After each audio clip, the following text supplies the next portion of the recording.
Assalamualaikum warahmatullahi wabarakatuh. Nama saya Ahmad Wahyu Zidin Arsyad, NIM 1207070009 dari kelas Elektro A. Jadi saya akan menjelaskan tentang material modern yang digunakan dalam elektronika. Nikel atau non-ferro. Nikel adalah salah satu unsur yang paling melimpah persediaannya. Tapi sebagian besar nikel tersebut terletak di inti bumi, lebih dari 1.800 mil di bawah permukaan bumi. Nikel adalah hasil tambang berupa logam putih keperakan yang banyak digunakan untuk membuat baja tanah karat. Logam ini juga sering digunakan untuk campuran dengan bahan lainnya agar lebih kuat menahan suhu ekstrim dan lingkungan korosif. Logam ini berada di nomor 28 dalam tabel periodik di antara unsur kobalt dan tembaga dengan simbol Ni. Kemudian ada sifat fisik dari material nikel. Nikel adalah logam putih keperakan dengan sedikit semburat keemasan dengan polisan tinggi. Ini adalah salah satu dari 4 elemen yang bisa menjadi magnet pada atau mendekati suhu kamar bersama dengan besi kobalt dan gadolium jika didekatkan dengan sebuah magnet. Pertama, unsur fisiknya logam keras, ulet, bisa ditempa, dan berwarna putih keperakan. Kemudian konduktor panas dan listrik yang cukup baik. Kemudian yang ketiga, sebagian besar senyawa nikel berwarna biru atau hijau. Dan yang keempat, nikel larut perlahan dalam asam encer, namun seperti besi menjadi pasif ketika dipaparkan dengan asam nitrat. Sifat kimia material pertama, nikel adalah satu-satunya logam yang dapat membentuk senyawa karbonil yang mudah menguap, memanaskan gas terakarbonil pada suhu 2000 Celcius, menggeser kesetimbangan ke arah produk yaitu deposit nikel dengan kemurnian 99,95%.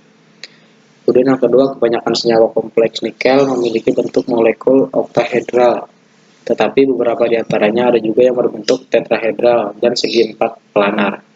Senyawa dengan bentuk molekul segi empat planar sangat jarang ditemukan dari senyawa-senyawa yang dibentuk oleh unsur transisi periode 4 seperti nikel.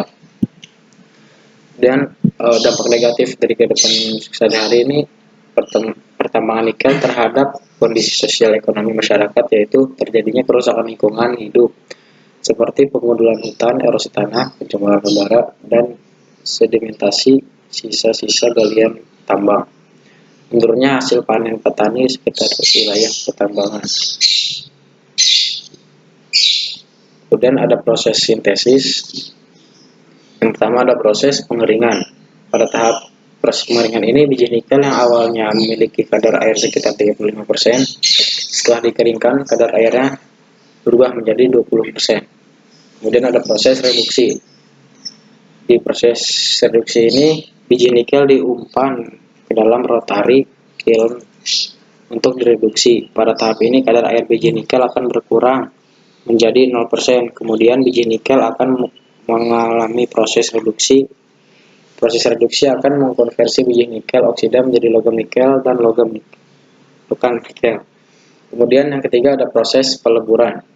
Pada tahap ini akan dilebur di dalam tungku lebur, yaitu electric furnace. Kemudian yang keempat ada proses converting atau pemurnian. Pada proses ini, proses peningkatan kadar nikel dalam mate cair yang dihasilkan dari dapur listrik elektrik. Kadar nikel naik setelah converting. Kemudian yang terakhir ada proses granulasi. Merupakan tahapan akhir dari pengolahan biji nikel menjadi mate. Mate cair dari proses converting ditransfer menggunakan ladle ke lokasi proses granulasi. Kemudian fungsi nikel dalam elektronika. Dalam elektronik, nikel juga punya peran. Nikel atau nikel kadmium dikenal sebagai bahan pembuat baterai untuk produk yang terakhir tersebut. Nikel bersaing dengan litium, bisa jadi dalam beberapa hal nikel sedikit tertinggal. Baterai litium atau litium-ion baterai bisa berukuran lebih kecil, lebih mudah digunakan, dan aman bagi lingkungan daripada baterai berbasis nikel. Meski dengan ukuran dan daya yang sama, baterai litium bisa bertahan lebih lama. Di sisi lain, manfaat nikel bukan tanpa resiko. Penambangan nikel yang mencemari perairan di sekitar kawasan pertambangan melalui aliran sungai bisa berdampak pada ekosistem laut, terutama karena nikel ini berasosiasi dengan logam berat yang lain seperti tembaga atau Cu, arsenik atau As, besi, Fe, dan platina, Pt. Sekian yang bisa saya sampaikan. Kurang lebihnya mohon maaf. Assalamualaikum warahmatullahi wabarakatuh.